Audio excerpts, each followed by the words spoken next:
kuma karfin muryoyinku a cikin al'ummar Yamama. Na san dukkanin kunan gurin ba wanda yake farin ciki ko munna da mulkin sarki Abdulaziz da shashashan ɗansa Sultan da irin cin kashin da yake wa mutane.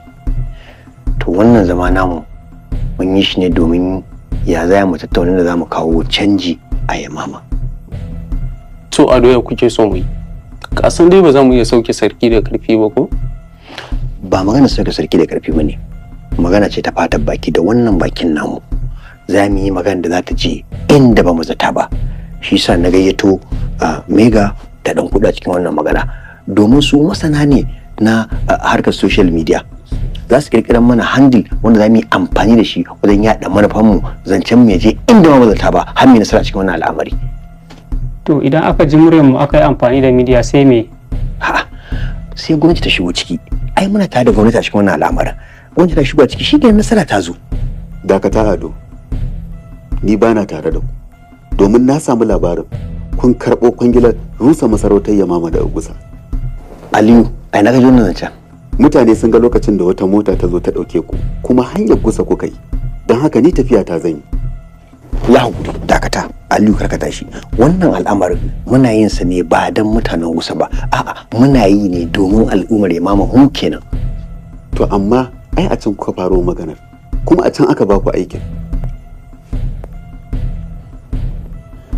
Aliyu bari tambaye ka.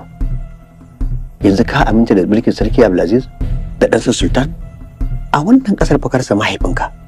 Bacin rai yasa ya shiga duniya, ya je ya mutu a can, ko gawarsa ba ku gani ba.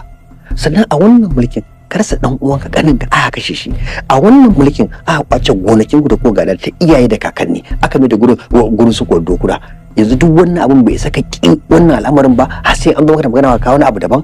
Wannan abun babu wani shiri na musguna wani ko kwangila daga hannun wani. A'a muna yi ne don mu ɗan Yamama da 'ya'yanmu da jikokin da taso don ba wani abu da za a kalla shan miya ba alheri.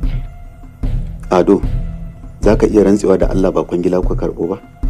Aliyu, babu wanda ya bamu kwangilar sisin kwabo, babu wanda ya bamu. Muna yi ne domin mu kanmu ba da mutanen Musa ba. Karga da mu Aliyu, wallahi niyyar mai kyau ce, kuma kai ma ka san da haka. To idan kuna son yadda da ku fito ku gaya min gaskiyar abin da yake faruwa, kuma ina son in san da waye suke cikin tafiyan nan. Aliyu, ba za mu ɓoye maka komai ba. Yarima Bello na Gusa shine da ya ce mu.